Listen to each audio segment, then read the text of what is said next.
Next chapter. The Brown Hen. George stood in the farmyard, looking up at the roof. The old farmhouse had a fine roof of pale red tiles and tall chimneys. There was no sign of Grandma.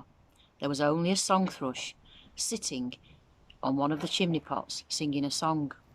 The old Wurzels got stuck in the attic, George thought. Thank goodness for that.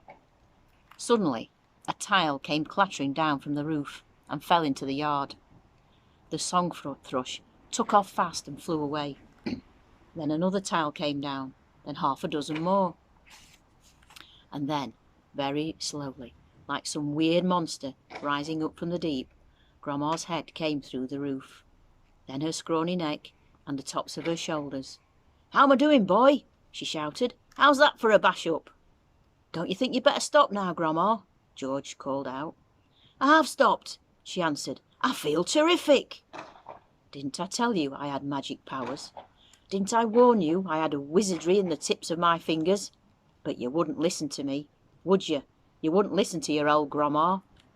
"You didn't do it, Grandma," George shouted back to her. "I did it. I made you a new medicine." "A new medicine? You? What rubbish!" she yelled. I did," George shouted. "You're lying as usual," Grandma yelled back. "You're always lying." "I'm not lying, Grandma. I swear I'm not."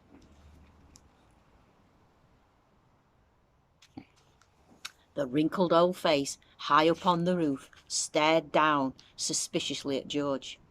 "Are you telling me you actually made a new medicine all by yourself?" "Yes, Grandma, all by myself." "I don't believe you," she answered. "But I'm very comfortable up here. Fetch me a cup of tea." A brown hen was pecking about in the yard, close to where George was standing. The hen gave him an idea.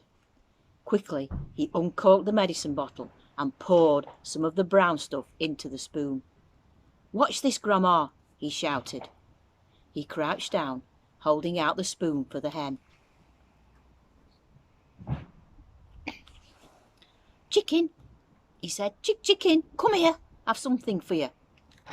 Chickens are stupid birds and very greedy. They think everything is food. This one thought the spoon was full of corn. It hopped over, put its head on one side, and looked at the spoon. "Come on, chicken," George said. The brown hen stretched out its neck towards the spoon and went peck. It got a beakful of medicine. The effect was electric. "Awee!" shrieked the hen, and it shot straight up into the air like a rocket. It went as high as the house. Then down it came onto the yard, splosh, and there it sat with its feathers all sticking out from its body. There was a look of amazement on its silly face. George stood watching. Grandma up on the roof was watching it too. The hen got to its feet. It was rather shaky. It was making funny gurgling noises in its throat. Its beak was opening and shutting. It seemed like a pretty sick hen. "You've done it in, you stupid boy," Grandma shouted. "That hen's going to die.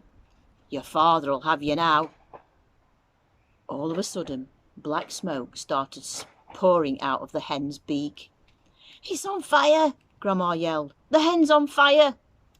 George ran to the water trough to get a bucket of water.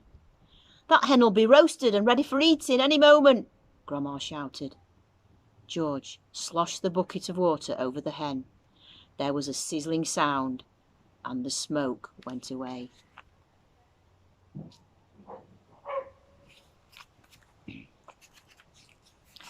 "Old hen's laid its last egg," Grandma shouted. "Hens don't do any laying after they've been on fire." Now that the fire was out, the hen seemed better. It stood up properly and it flapped its wings. Then it crouched down low on the ground as though getting ready to jump. It did jump. It jumped high in the air and turned a complete somersault, then landed back on its feet. "It's a circus hen," Grandma shouted from the rooftop. "It's an acrobat." Now the hen began to grow. George had been waiting for this to happen. "It's growing," he yelled. "It's growing. Grandma, look, it's growing."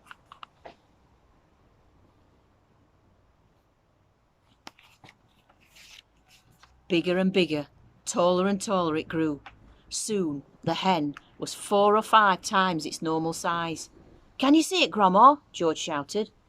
"I can see it, boy," the old girl shouted back. "I'm watching it." George was hopping about from one foot to the other with excitement, pointing at the enormous hen and shouting, "It's had the magic medicine, Grandma, and it's growing just like you did." But there was a difference between the way the hen was growing and the way Grandma grew. When Grandma grew taller and taller, she got thinner and thinner. The hen didn't. It stayed nice and plump all along. Soon it was taller than George, but it didn't stop there. It went right on growing until it was as big as a horse. Then it stopped. "Doesn't it look marvellous, Grandma?" George shouted. "It's not as tall as me," Grandma sang out. "Compared with me, that hen is titchy small. I am the tallest of them all."